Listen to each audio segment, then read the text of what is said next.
გამარჯობათ ბატონო. გამარჯობათ ბატონო, მოგესალმებით პროსტელი მოყრობილო. მე მეც რომ ისეთ საკითხებზე ვილაპარაკებთ, რომ ძალიან ბევრი ხალხი ვინც ამ თემებზე დაინტერესებულია, მიიღებს რაღაც გარკვეულ საინტერესო ინფორმაციას. კი ბატონო, პირველ რიგში ალბათ დღეს ვილაპარაკებთ ფუტკრებზე. ფუტკრებზე და სხვა მნიშვნელოვან რაღაცებთან მოვლენებზე. პირველ რიგში, ეხლა ნებისკვირაში ვიმყოფებით, სამშაბათი დღეს მოიხსენებათ და კვირას არის ყველაზე დიდი დღესასწაულიც არსებობს ქრისტიანებში, რაც კაცობრიობას აღდგომა და მინდა მიულოს ჩვენს ტელემოყრილებს წინასწარ ეს შესანიშნავი დღე ყოველი ქრისტიანის ცხოვრებაში, ჩვენი გადარჩენის დღე, ჩვენი აღდგომის დღე, ჩვენი გასაცვლელის დღე და მინდა გისურვოთ მხოლოდ და მხოლოდ კარგი ძირფასო მეგობრება. უფალი იყოს თქვენთან თითოეულ ოჯახში. ბატონო, შემოვერთებით ჩვენ. მედია. მე რისკმა მინდა იცით. მე ეს დავწერე რაღაც გარკვეული სურათებიც უნდა განახოთ. რაღაც გარკვეული ციფრები. ზუსტად ამ თემაზე მინდა რომ დამწყოს საუბარი. იმიტომ რომ აქედან გამომდინარე და ეს ჭეშმარიტია ექს ბუნებაში ესეთი კანონები არსებობს ერთ-ერთი. დიახ, და მე მინდა სენსაციური განცხადება გაგვიქვთ თქვენის ნებართვით ბატონო, თქვენი ამ ნაშრომიდან გამომდინარე, ახალი ნაშრომიდან გამომდინარე და უნდა უთხრათ ჩვენს ტელემოყრილებს, რომ გენერალ რეშვილმა 11 წელი მიაგნო უკვდავების ფორმულას. ფორმულას ჯერჯერობით არა, მაგრამ გზას ამ უკვდავებისაკენ და წავიკითხავთ თქვენს ნებართვით, მე ამოვწერე რაღაცა ბატონო, ძალიან მოკლედ ვიფასო ტელემოყრილება და მოგახსენებთ ამ შესახებ. ესე იგი, კვანტური ფიზიკის უახლესი მიღწევები გამოყენებულია მაღალ ტექნიკური ქვეყნების მიერ სოფლის მეურნეობაში და მედიცინაში. და სიამაყით მინდა აღვნიშნო, რომ ამ მაღალ ტექნიკურ ქვეყანას ბატონი გია ნადირშვილის წყალობით შეუერთდა საქართველოც. ამ ცოდნის საფუძველზე მიმდინარეობს პრაქტიკული ექსპერიმენტების სამხედრო საიდუმლო ორგანიზაციებში.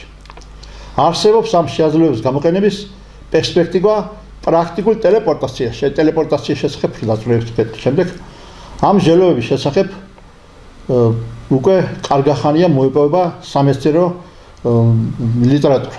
და იმასაც ვიტყვით ჩვენს ტელემოყრილებს, რომ არსებობს სამეცნიერო ცენტრები კვანტური ფიზიკის სფეროში. და ესენი ყველა საუბრობენ და წერენ თითქოს იდენტურ სტატიებს და სულ იმეორებენ იმ დასკვნებს, რაც ჩვენ წიგნში ტელეპორტაცია დავბეჭდეთ 2 წლის უკან. მოგეხსენებათ ამ შესახებ და მაგრამ აქვე უნდა აღვნიშნოთ, რომ სიამაყით, რომ ბატონი ნადირაშვილი გაცილების წინ არის, არა შედარებით, ამ გაცილების წინ არის ყველა ხალხზე, რომელიც მუშაობს ამ ტელეპორტაციის სფეროში. ლაპარაკია მსოფლიო მასშტაბით. წარმოუდგენლად მცირე ფიზიკური ნაწილაკები, ვიბრაციები უმცირესი რაოდენობით შეიცავს უკვდავებას.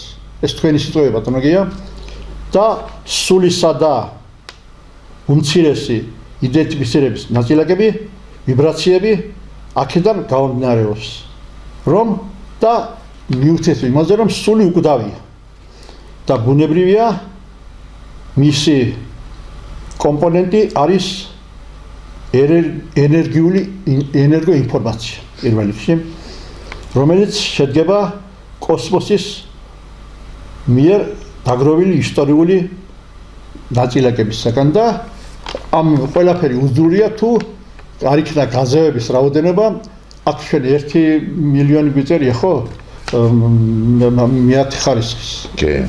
მაგრამ აქ უკვე 2 მილიონია საუბარი. 2 მილიონზე და მეტი იქნება, იცით, უბრალოდ მაგის დამზადებას საკმაოდ დიდი დრო ჭირდება და აქედან გამომდინარე, აი აქ წერია 1 მილიონი, მე მაქვს ისე ვთქვათ საშუალება, რომელიც აი ეს მათემატიკურად უდრის 2 მილიონს, მე უნდა განახოთ ფიზიკურად. კი, და მე მოდიშვენა მოუთხოვთ ჩვენს სამოყრილებს, რომ წავიკითხე, მაგრამ ამას ზეპირად ყოველთვის შეუძლებელია და ამიტომ ახლა თქვენ გიცნობთ ბატონია, როგორ მიხვდეთ ამ დასკვნამდე და ტელეპორტაციას როგორ შეიძლება გამოვიყენოთ ჩვენ ქართველებმა უფრო კარგად ვიდრე სხვა სახელმწიფოები იყენებენ.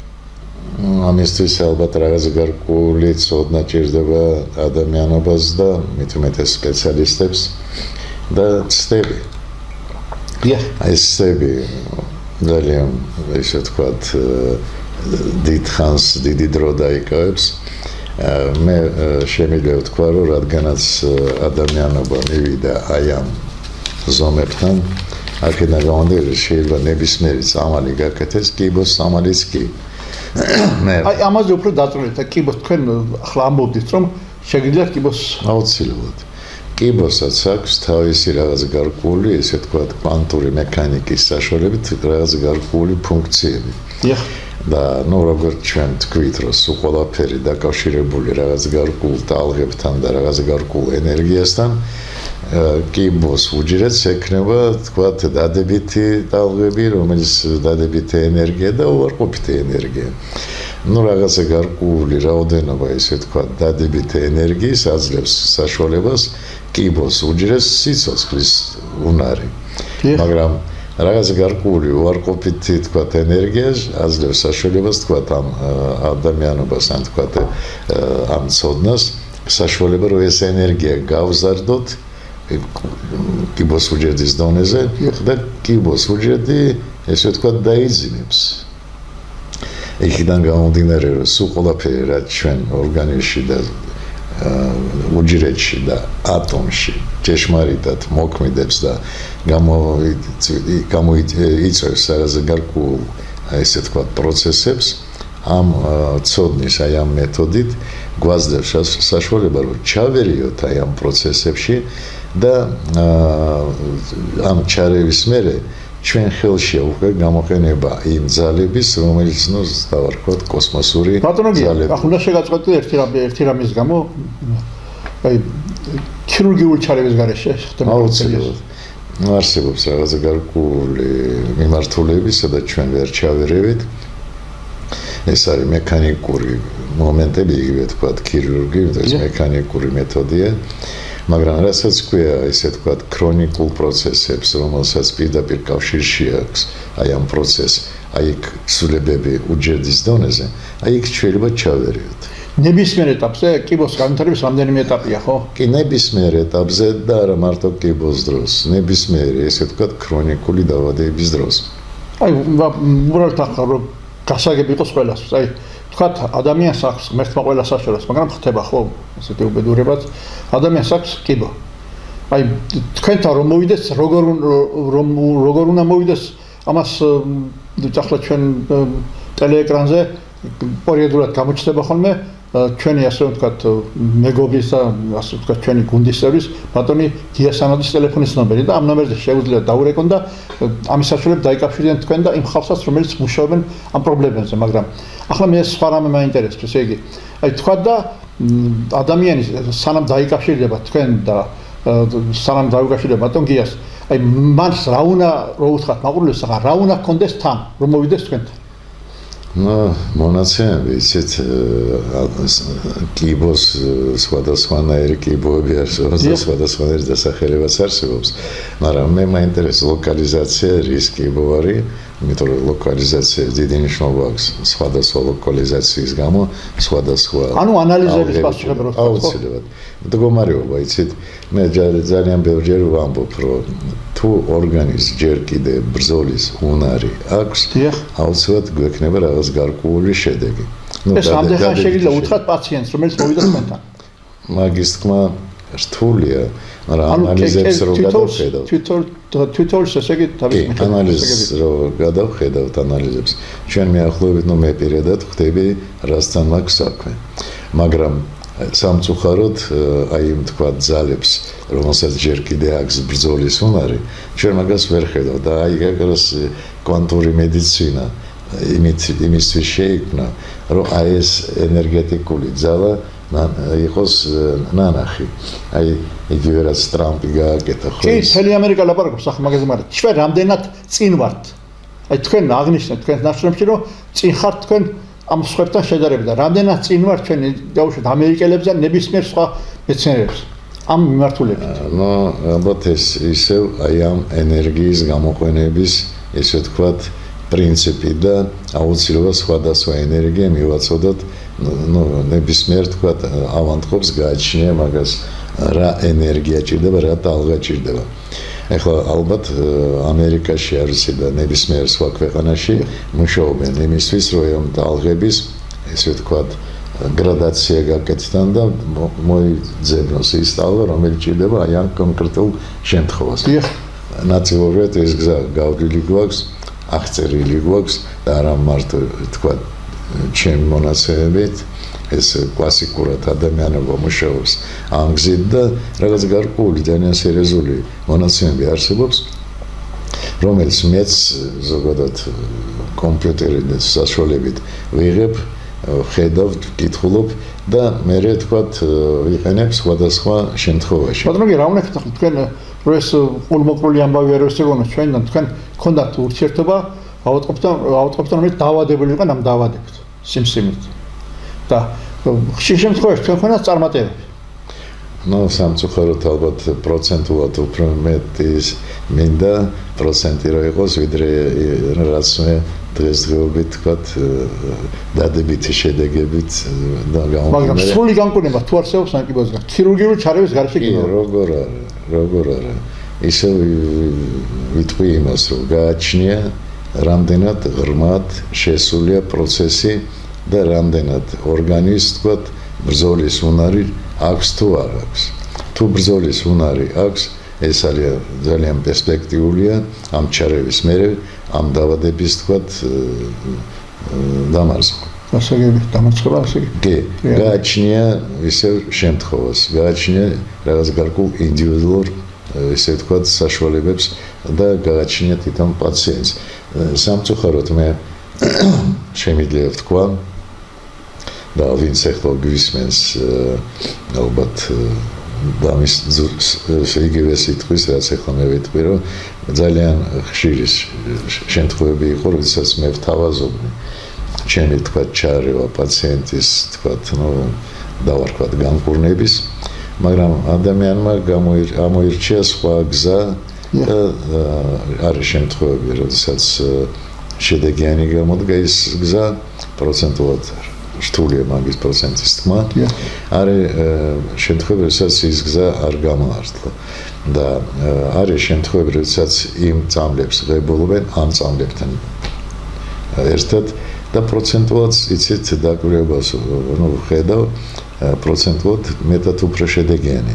ანუ ეს ტრადიციული მედიცინა რომელსაც და პრიუს ჰომეოპათია. კი, ტრადიციული მედიცინა რაც ისე ვთქვათ ქიმიურ საშუალებებს ხმარობენ, ის საშუალებიც საკმაოდ ისე ვთქვათ ძლიერია და როგორც დადებით პროცესებს იწვევენ ორგანიზმში უჯრედის დონეზე, იგივე უარყოფს, იმიტომ რომ ეს პრაქტიკულად მაგრამ თქვენი წამალი ხელს არ უშლის იმ პროცესს. არავითარ შემთხვევაში. პირიქით უმატებს არავითარ შემთხვევაში ბრძოლის უნარს ზრდის.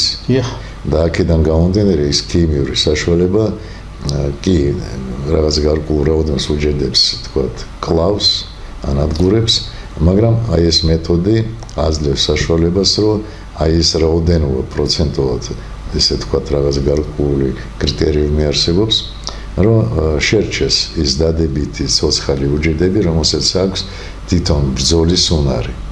და აქედან გამომდინარე გამოდის, რომ პროცენტულად ეს ორი მეთოდი ბევრად უფრო ისე ვთქვათ შედეგიანია. აი როცა მოვიდა პაციენტი, თქვენ შეგიძლიათ ესე იგი მათ გარანტიულად ვთქვათ, როცა გაესწრებთ რა თქმა უნდა საქმეს, რომ მუშაობს საქმეს თუ სახში გაუშვათ პირდაპირ ყოველგვარი ასე ვთქვათ. არა, მე სულ პაციენტს ვეუბნები, რომ შანსი აქვს. შანსი აქვს, მაგრამ სამწუხაროდ იქიდან გამომდინარე, რომ მე ვერ ხედავ სინამდვილეში იმ თქვათ პროცესებს, რომელიც ორგანიზმში მიმდინარეობს, ეს სიტყვა არის, ხო? და სისხლის ანალიზი გვანახებს, თქვათ, რამდენად ეს პროცესი, თქვათ, ღრმა არის და რამდენად, თქვათ, ორგანიზმი მთლიანად დაბინძურებულია და რა პროცესი, თქვათ, არსებობს, თქვათ, იგივე, თქვათ, ბრძოლის უნარი ორგანიზმს აქვს თუ არ აქვს. ეგ მონაცემები გვაძლევს თქვათ რაღაც გარკვეული ეს დროთა განმავლობაში ესე ამასაც კი მაგრამ ძალიან ხშირია თქვათ მე პაციენტს ვეუბნები რომ აი თქვენ დღევანდელი მონაცემები გაქვთ აი ესეთი დავიწყოთ რაღაც გარკვეული დავარქვათ კურნალობა პროცესი და ერთ კვირაში გავაკეთოთ ისე თქვათ იგივე თქვათ ანალიზები რაც მოტანილი გაქვს რომ შევადაროთ, მივიდივართ წინ თუ არა. თქვენ ყველა მაბატყობას ასემკურნებთ ეს ტრადიციულად ყველას ეს იცით აუცილებელი გზა არის. იმიტომ რომ ჩვენ უნდა რეალურად ვნახოთ გვაქვს უკეთესობა თუ არა. ვაგრძელებთ თქვა ზოგადად ეს მეთოდი, ანდა იგივე მეთოდიდან გამომდინარე, თქვა იგივე მეთოდი ცრით თუ არა წამოს. ასაგები. ეგ აუცილებელია. იცით თეორიულად ნებისმიერი თქვა ტალღა, აუცილებლად თქვა არჩეული ერთი კონკრეტულ პიროვნებაზე შეიძლება იყოს სრული განკურნების ისე თქვა მიზეზი. დიახ. მაგრამ ისე ვამბობ მაგას რომ ვერ ხედავ ჩვენ მაგას. აი ისე კვანტური მექანიკის, კვანტური მედიცინის საშუალებით დიდი იმედი მაქვს და დამპირდნენ რომ მსგავსი აპარატს მიშოვიან და გამომიგზავნიან და მაშინ როდესაც მე მივცენ რაღაც გარკვეულ საშუალებას დავარქვა წამალი, მე შევხედავ არა სისხლის ანალიზის საშუალებით, არამედ აი ამ ცვლილებების საშუალებით. ეს ასეთი აპარატი არსებობს ბუნებაში, ხო? კი, აი ამაზე ილაპარაკა ტრამპი. ასაგები. ამაზე ილაპარაკა, რომ ეს დანადგარი პატარა არის, ესე ვთქვათ, ზომით, ბერ ესე ვთქვათ, გამოკვლევებს ანუ ბევრ სამშამოსულს არ ასწავლებს. კი, იმიტომ რომ ის პირდაპირ ანახებს ამ აპარატმა როგორი მდგომარეობა არის აი ამ პაციენტის წამლის მიღების მერე გაძლიერდა ბრძოლის უნარი თუ არა წინ მივდივარ თუ არა ეგ ძალიან დიდი ისე ვთქვათ საშუალება არის რომელიც ხელს შეუწყობს ნებისმიერ და ესე იგი შეგვიძლია დარწმუნებით ვთქვათ რომ სიმსივნეს ბრძოლის წინააღმდეგ თქვენ გაქვთ მეთოდები რომელსაც შეგიძლიათ დამუშავება ჭირდება მე შეიძლება ესეთი ხმამაღალი ეს ვთქვათ სიტყვები გამომივიდეს მაგრამ მე რომ მქონდეს საშუალება დაკვირვების აი ამ პროცესების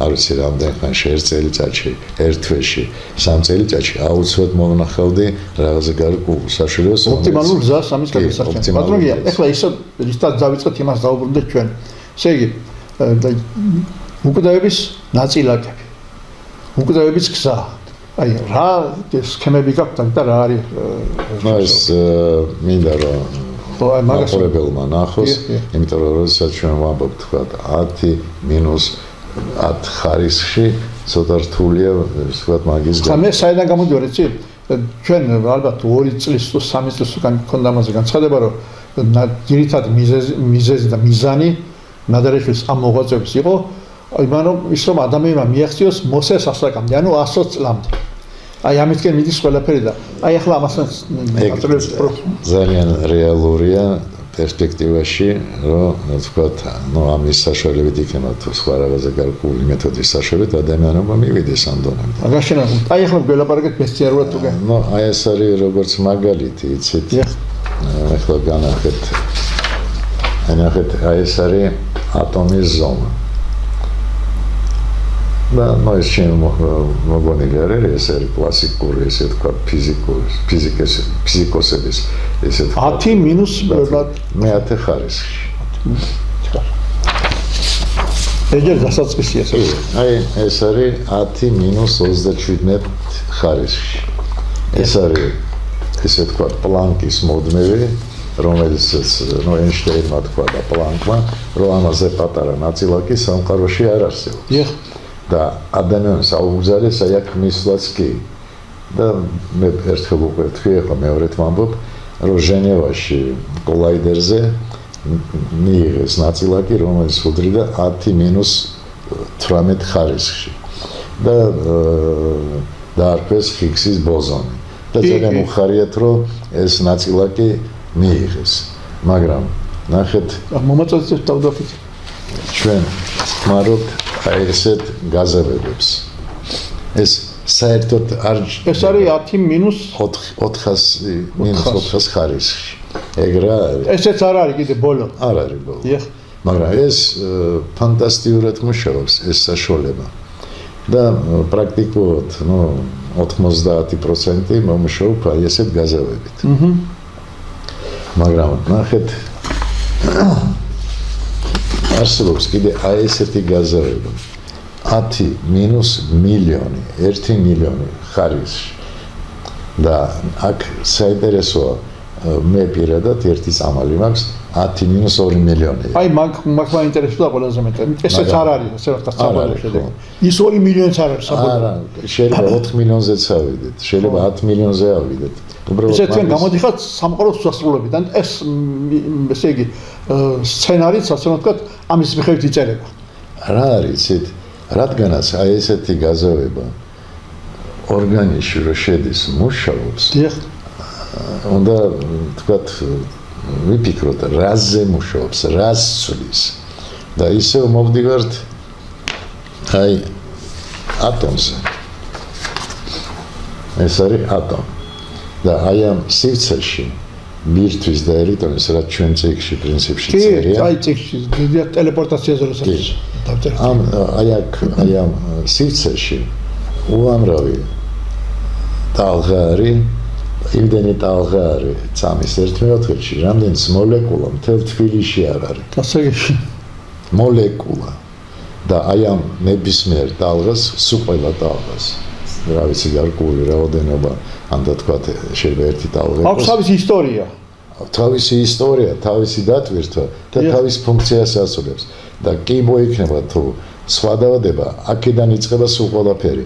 ერთ-ერთი ტალღა გამოდის წყობიდან როდესაც ეს წყობა თქვა ირღვევა, აი ეს მანძილი იკლებს და ეს არის სიკვდილი, სიბერე და დაავადება. და უკვდავების ნაწილაკები რაღა არის? და უკვდავების ოპერაციები. უკდავების ნაწილაკი, აი ისები, რაც მე გავაკეთე ცხოველებზე, მცენარეებზე. ალბათ საშუალება გვექნება, რომ პატარა კლიპი გავაკეთოთ, ფილმი გავაკეთოთ, იმიტომ რომ სულ ყველაფერი დაფიქსირებულია და შეიძლება განახოთ ისე თქვა ძალიან კარგი იქნება, ძალიან კარგი იქნება. კონკრეტულ თქვა რაღაცა ტელევიზიით იმ საშუალებას და იმ შედეგებს რაც მივიღეთ და ცხოველი სოცლობს ზოგადად რაღაცა გარკვეული პროცენტით უფრო დიდხანს, ანუ დავარქვათ არის შემთხვევები რომ 100%-ით უფრო დიდხანს სოცლობს, მაგრამ 30 და ცოტა მეტი ეს კანონზომიერია. იგივეა თქვა სცენარეზე, მაგრამ ჩვენ თავარი მიზანი არის ადამიანი. ცხოველს, ერთი და იგივე პროცესები გვაქვს და არ მოგვატყილებთ. ჩვენ თავზე ვაკეთებთ სტეპს. იმიტომ რომ ეს ნებისმიერი საშუალების მოქმედება უნდა იიგრძნო. როგორ მოქმედებს? იწვევს რაღაცა გარკვეულ უარყოფით თქვა სიმპტომებს თუ დადებით სიმპტომებს და აქედან გამომდინარე იმიტომ რომ საშუალება არსებობს უამრავი სულ ყველა საშუალება ნებისმიერი რაც მენდელეევის ტაბულაშია შეიძლება მივიყვანოთ ამ დონეზე მაგრამ იგივე თქვა ოქრო იქნება თუ დარიშხანი იქნება ეს უნდა ვცადოთ რომელი უფრო მეტად თქვა შედეგიანია მაგრამ ეს ყველაფერი უნდა გაისინჯოს და აი ამ ყველაფერს ჩემ თავზე ეხლა ვცდი რამდენი ხანი სადაც თქვენ კი მაყურებლებს გასაგებია სამწუხაროდ ახალი დაწყებული მაქვს საკმაოდ საინტერესო შედეგები მაქვს მე ვგრძნობ რაღაცა გარკვეულ შედეგებს დადებით შედეგებს ну იმ ამორჩეულ ნივთიერებიდან რასაც ვაკეთებ და უბრალოდ დრო ჭირდება და დაკვირვება ჭირდება ჯერ რამდენჯერ მივაწოდეთ ეს ცოტა უცნაური თემა არის აი ესეთ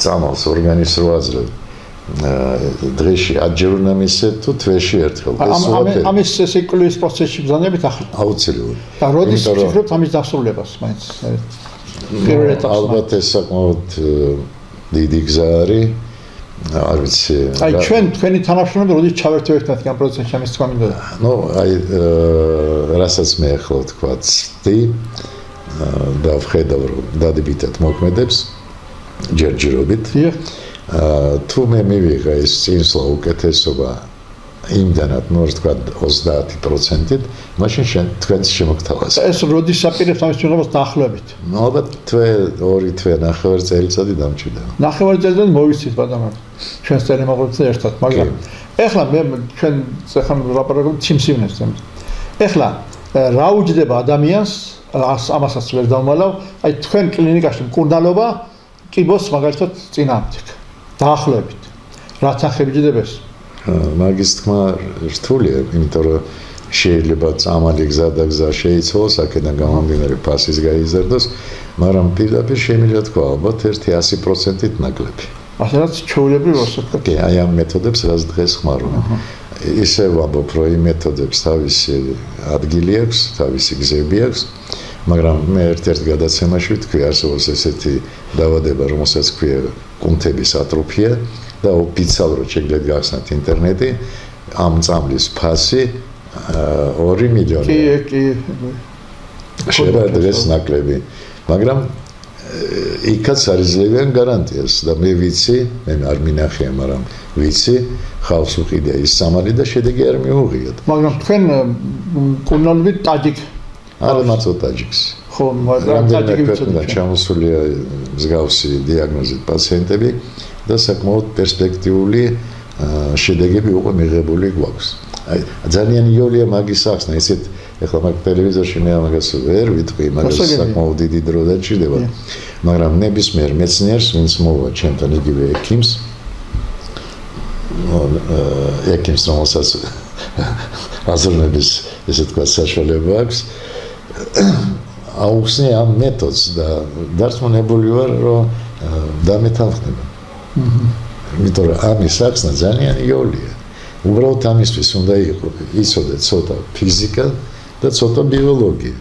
ცოტა ფიზიკა და ცოტა ბიოლოგია არ შველის. არა. 40-იანი გამოცდილებას უნდა ქონდეს ალბათ. ორივე ესე თქვათ დარგი უნდა იცოდეს, რომ აუხსნა ეს პრინციპი. და თამას პრაქტიკა უნდა ქონდეს. თქვენ ახლა ძირითადად რასაც უყურებთ მე და usმენ, თქვენი პრაქტიკიდან გამომდინარეობს ეს დასკვნები, რასაც ხოლმე თქვენ აკეთებთ. გაუცილებლად. იცით, ჩემი პრაქტიკა ბევრჯერ მითქვია, ჯერ კიდევ ჰიპოკრატე იყენებდა ამ საშუალებებს და შორს რო არ ვიეროთ. ზაზა ფანასკერტელი ციციშვილი ხმარობდა ამ საშუალებებს და დღესაც კლასიკურ მედიცინაში კი, კლასიკურ მედიცინაში ძალიან ბევრი საშუალება უბრალოდ არ აწერია, რომ გომეოპათია არის, აფთიაქებში იყიდება. და ფსიქოლოგიურად ადამიანს იცით რა, რადგანაც გერმანულია, значит, უნდა იყოს დადებითი. ამ დროს მე რო ვკითხულობ შემადგენლობას, კი არ მოგობ დადებითი შეიძლება არ იყოს, მაგრამ იმას აქვს თავისი რაღაც გარკვეული საშუალება, რაღაც გარკვეულ შემთხვევებში. უმეტეს შემთხვევაში თუ სწორად დანიშნული არის, შედეგსაც არ იძლევა. იმიტომ რომ ეს არის სქემატიურად გამოშვებული. და ის შემადგენლობა რაც შიგნით, თქვა, რისგანაც წარმოიდგა ეს პრეპარატი, შეიძლება ამ შემთხვევაში იყოს აუცილებელი და დადებითი, იმ შემთხვევაში ისე გავლის, რომ ვერაფერსაც ვერ გააკეთებს. მაგრამ ამისთვის სჭირდება პროფესიონალი გომეოპათი, სამწუხაროდ ჯერჯერობით საქართველოში სამწუხაროდ ბევრი არ არიან. იმიტომ რომ ხელს არ უწყობენ ამ მეთოდს, არ ასწავლიან ინსტიტუტებში, მე კი მქონდა კურსები და რაღაც გარკვეული რაოდენობა ექიმები. თქვენ ისეთ მემკვიდრეს ზრდით ახლა თქვენს შვილიშვილს რომ მე მგონი თავის თავს იტყვის. დიდი იმედია ჩემს ძლიერი გომეოპათი გამოვა. იმიტომ რომ მე საკმაოდ დიდი გზა მოსგავრილი, ახლა მთელი ინფორმაციას მე ჩემ შვილიშვილს უყვები გადავცემ, მაგრამ მაგას თავისი აზრით სახელოგვარი დაასახელოთ მისი თქვენ ნაჯორი ბაბუასგან გაეხარდება გიორგი ნარსია, რომელიც მუშაობს თქვენთან ერთად კლინიკაში და თვითონაც უკვე ღებულობს პაციენტზე ექიმია თვითონ ქირურგიაში მუშაობდა და რატომღაც არ მოეწონა და დაიწყო აი ამ მეთოდის შესწავლა. და უკვე პატარ-პატარა სასწავლებს ახდენს ბაბუამისივით. დავარქვათ რომ კი. აი ჩემი ეზოლე მაგალითად უკვე როგორც თქვენ გენდობიან ისე ენდობიან ბატონ გიორგისაც. იცით რა, ნდობა ალბათ იწყება იქ თუ ადამიანმა ღებულობს შეძლოს. რა თქმა უნდა.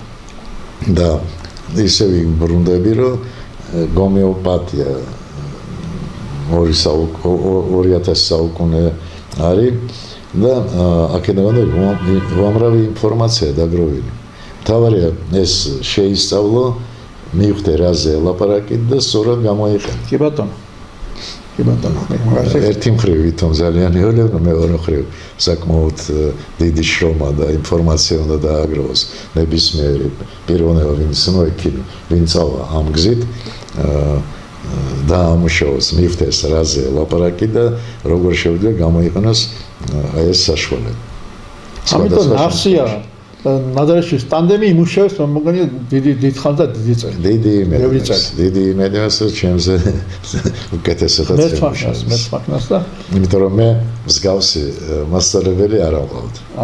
მე კი ვიარე გერმანიაში კურსები დავამთავრე იქ, მაგრამ თქვენ სად არიარეთ კაცო? არა, მაგრამ რას გეცით, იცით? აი რასაც ქვია კლასიკური გომეოპათია, მივხვდი რომ არ არის კლასიკური. და ნებისმიერ აი ესე ვთქვათ, მიმდევრს კლასიკური გომეოპათიის აუხსნი სხვაობას იმ მეთოდის, რაც მე ხმარობ და ის რასაც ის ხმარობს. ბატონი, მე ყველგან მივაქცია ერთ რამეს კიდე თქვენ ნაშრომში, რომელიც ალბათ მოვადრო და მოახერხეთ მის ქართულად თარგმნას და ალბათ გახდება ხელმისაწვდომი ყველა მკითხველისთვის. იქ არის ასეთი თემა, რომ სამხედრო მრეწველობაში იყენებენ აი ამ სტეპს, რაზეც თქვენ აქ საუბრობთ.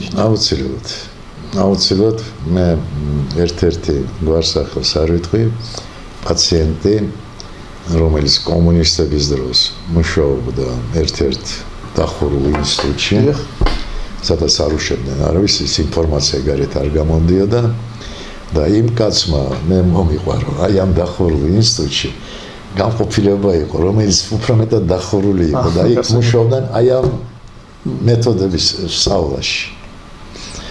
Teslas გამოყენებული რაღაც გარკვეული საშუალებები და აი ამ ტალღების გამოყენების ესე ვთქვათ რეალობა და მაგის შესწავლა, რომელი ტალღა რას გამოიწვევს და დების თუ არ ყოფით. ხეთის ეს ცნობილია ამ შედეგები ამ ინსტიტუტის არა ეს დახურული ინფორმაცია არის, რომ ვთქვათ მენახა ეს ინფორმაცია ან იმათ ვეთქვი, რომ არასწორი გზით დადიოდი, თან და მე შევისწავლდი რაღაცა გარკვეულ ცოდნას. ანუ თქვენ ფიქრობთ, რომ იმ გზით მიდიხარ დაახლოებით ახლა თქვენი პირველყოფილი მეთოდების, რაც ახლა ჩვენ ლაბორატორია, რაც არის ეს ლაბორატორია, რა თქმა უნდა არ არის დონესაც თქვენ ახსენებთ ასე რომ ვთქვათ შედეგებში. მე ძალიან ხშირად ვამბობ, რომ ის მეთოდი, რასაც მე დღეს ვიყენებ, ვთქვათ პრაქტიკაში, ეს არის კვანტური მედიცინა. კი ბატონო. უბრალოდ მაგას არ ქონდა ეს სახელი, თორემ ის ჰიპოკრატე და ზაზა ფანასკერტელი ციციშვილი ხმარობდა ამ კვანტურ მედიცინის საშუალებებს. უბრალოდ, როდესაც გამოჩნდა ეს სიტყვა კვანტური ფიზიკა, ალბათ სულ 100 წელიწადია რაც წარმოიქმნა და დღესაც მიდის ამ თქვათ მეთოდის შესწავლა და ვიცი რომ საკმაოდ ღრმად შევიდნენ და პირდაპირ ამბობენ რომ ხვალინდელი დღე არის კვანტური ფიზიკის დღე და მე ერთხელ და ბევრჯერ მითქვია კვანტური ფიზიკა როგორც ფენომენი ადამიანებს მისცემს სასწაულ საშუალებებს ახალი რაც დღემდე მიღებული არ იყო ეს იქნება ნებისმიერი დარგი მაგრამ ამავე დროს ადამიანებს დაუპოვს იმიტომ რომ როდესაც ადამიანობა აი ამ პრინციპს შეისწავლის ის შეიძლება გამოიყენოს დადებითად და უარყოფითად და ვის ხელში მოხდება ეს ინფორმაცია აი ეს ჩვენ არ ვიცით როგორც ატომური იმედია მოხდება ესეთი კარგი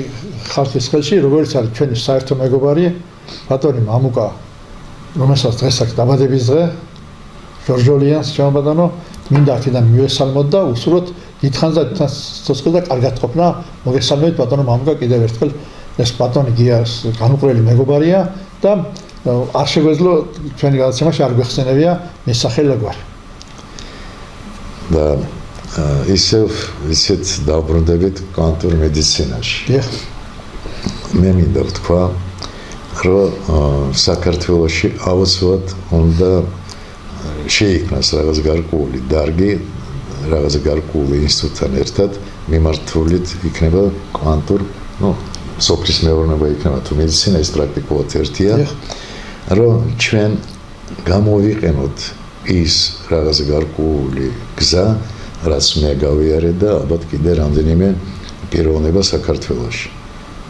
ну იგივე გომეოპათი იქნება თუ ფიზიკოსი იქნება ვინც ეს გზა გაიარა და რაღაცა გარკვეული მონაცემები უკვე დაგროვილია საიდანაც შეიძლება დავიწყოთ ეს თქვათ დავარქვათ ახალი გზა მიმართულება რომ უფრო ღრმად ჩავიხედოთ აი ამ საშუალებებს რომ ეს იყოს გამოყენებული იგივე თქვათ სოფლის მეურნეობაში იცით დღეს ეს ჩემი მოგონილი არ არის ეს უყოფერი ინტერნეტში დევს გახსენით ინტერნეტი დაწერეთ კვანტური სოფლის მეურნეობა და მიიღეთ უამრავ ინფორმაციას იგივე როგორც კვანტური ტელეპორტაცია ეს არ იმალება ალბათ იმალება რაღაც გარკვეული ესე ვთქვათ მიღებული შედეგები რა საშუალებით ნუ კვანტური ფიზიკის საშუალებით მაგრამ რა ტალღით მიღებული ეს და ან სხვა შედეგი მაგრამ ეს ინფორმაცია უკვე არსებობს და ნუ მეც ამ გზით მივიდივარ მეც დამაინტერესა ეს ფენომენი რას ნიშნავს ტელეპორტაციას და გამოდის რომ არ არის მთლად რთული პროცესი ეს თქვენთვის არ არის რთული პროცესი და იმიტომ რომ მაგას თავის კანონზომიერება აქვს ასაგები და როდესაც შენ ხმარობ აი ესეთ გაზევებებს და ხედავ რომ ეს მუშაობს გესმის აი ეს კანონზომიერება ძალიან კარგი ბატონია რო არის საერთოდ ბოროტად მოთმინებით ჩვენი ტელემაყურებლების მე მინდა კიდევ ერთხელ ასე იგი მომავალი აღდგომა რომელიც შემოაბიჯებს საქართველოში 5 დღესმე დღეს სამშაბათი კიდევ ერთხელ ვიმეორებ და მინდა მოგილოცოთ სიკეთე გახარება ჯანმრთელობა გისურვოთ და აღდგომის მადლი არ მოკლებოდეთ თქვენ ოჯახებს გილოცავთ ის თქმა მინდა იცით ალბათ სულ ყველაფერი რაც დედამიწაზე ხდება მაინც ხდება აი ამ კანონებით აქედან გამომდინარე მე შემიძლია თქვა რომ ეგ სულ ყველაფერი ბიბლიაში აღწერილი უბრალოდ უნდა მივხვდეთ აი იმ სიტყვებს რითი არის ბიბლიაში ეს აღწერილი გეთანხმებით ბატონო კარგად ბრძანდებოდეთ მადლობა ყურადღებისთვის დიდი მადლობა ჩვენ ერთად იყავით